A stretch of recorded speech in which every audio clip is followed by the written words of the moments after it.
Hi there, this is Dana. In this video, I'm going to be showing you how to do a chain stitch and what's called a lazy daisy, which is basically a chain stitch that's detached. So this is a really nice stitch. It gives a lot of lovely texture. Obviously, it looks like a chain when you do it. So I'm going to be using this little pattern here. This is one of the freebies that's going to be in the Peacock Lounge. So you can click on the little link that's going to pop up on the right-hand side and get access to all the free patterns, including this one here. So what I'm going to do is I've got three colors here. I'm going to be doing 3827, which is, this is all DMC for the Lazy Daisies here. I'm going to be doing pink 602 for the chain stitch down here. And then I'm going to be using this pretty green 3817 for the stems. I'm going to be using stem stitch, which I taught in the last video. And I'll put a link to that in the description as well, the video description, and also for the Lazy Daisies, the leaves. So yeah, this is quite a versatile stitch. You can use it for lots of different things. So what I've got here, so I've just tied a little knot in the end of my thread. As I've said before, with embroidery, you don't really have to worry too much about knots. Like, don't make them giant, massive knots. This is 3 strands of DMC, just a little knot's fine.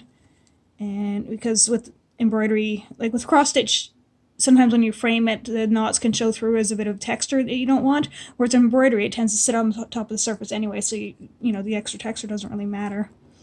So what we're going to do, start down here. So you can see my little line here. So this is actually a 4-inch hoop. I'll try and not get all the other threads tangled up.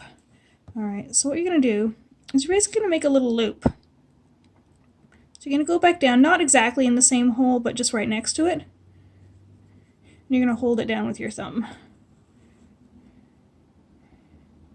Obviously don't pull super fast. Alright, and then just when you're about ready to catch it, you're going to come up. You don't want to make these too big, especially with a curving line. The tighter the curves in a line, the shorter you're going to want to make your chain stitch. So you're going to come up, so you can see I'm coming up inside the loop. I'm going to pull gently, and that's your first one there. And then same thing again. Go around, make a loop, go back down again.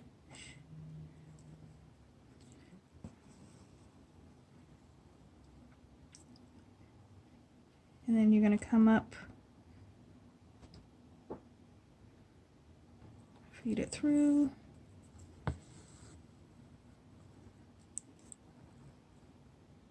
There you go, nice little chain stitch. So with hoops it's quite easy because you can just keep turning your stitching around, so it's easy, whichever direction is easier for you. Some people, you can actually do these reversed as well, but I'm just teaching this way because this is the easiest way to do it, and it looks the same either way. So obviously if you're going to do smaller loops, then you're going to get a tighter chain. Bigger loops, you're going to get a bigger chain, and obviously as well, if you're using more strands, then you're going to get a much thicker rope-like chain. So that's pretty much all there is to the chain stitch. I'm just going to finish this little row up. And then I'll show you how to do the Lazy Daisies. Lazy Daisies are lovely, and they're in a lot of embroidery patterns. They give a really nice, they're great for flower petals, as you can see in this pattern. They're great for leaves. I've seen some really pretty embroidery patterns where they're used, it's like sort of scattered around as if the cherry blossoms have been blown off the tree, and that's really, really pretty. To finish is you're just going to stitch straight down there, and that's going to anchor that last stitch. So I'm going to start on the Lazy Daisies. Clearly I haven't had enough coffee today. So I'm going to start up here with these ones. So it's pretty much the exact same thing. You're going to go up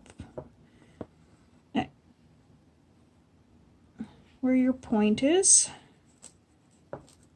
You loop it around and drop back down again. Sorry if this gets out of the camera shot. What at all. I really apologize. It's actually quite tricky for me to film this because I'm kind of having to look at the camera over my shoulder.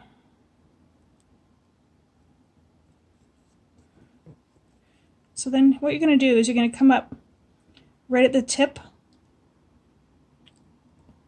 here of the flower petal. So this is exactly how you finish this off as well. And then drop it straight back down. And that's it.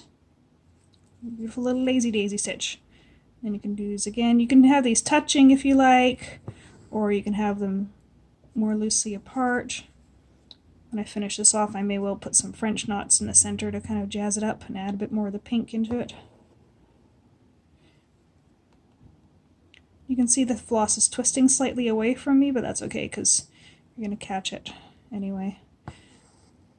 So with the lazy daisies particularly, you really don't want to pull too tight. You want it to keep that nice sort of full oval shape.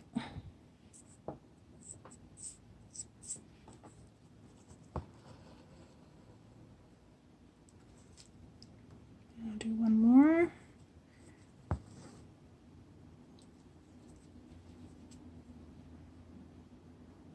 You can also do this if your fabric is loose enough. You can go down at your point and then come up at your other point and pull and then drop down. You can do that with the chain stitch as well. It just depends sort of how big your stitches are going to be and how flexible your fabric is. Like if it's stretched in a hoop really taut, this is going to be harder to do the sew. It's called the sewing method. So I'll show you that one more time.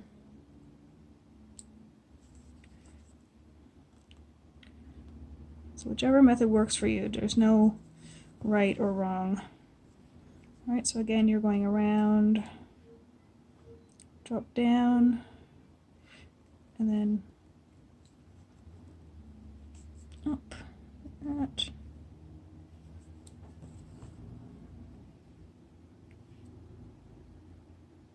And then anchored. Might as well finish this one off. And that's pretty much it. That's all there really is to doing the chain stitch and the lazy daisy stitch. As I said, with the chain stitch, there is a reverse method where you would basically start with this little anchoring stitch and then go backwards the other way, but yeah, either way is totally fine, and I personally find this way is a little bit easier because then you're not catching the other stitches. Like I find when I do it backwards, my needle catches the other stitches, which isn't great. Ta-da! So there you go. Pretty stitches and pretty chain stitch. Yeah, so like I said, to end that one, you just drop your thread straight down there and then tie it off at the back. I won't be tying these ones off just because I'm going to continue with this one and then I'll be doing stem stitch here for the main stem of the flower, funnily enough, and then doing some big lazy daisy stitches for these leaves here. But to anchor off, all you would do is go around a couple of times, like go under and under and under a few times, one direction, then another direction, and then you can trim your thread, and that tends to anchor it pretty well. So yeah, that's pretty much it. If you have any questions, please feel free to let me know. I'm sorry again if it's drifted out of the camera shot at some point.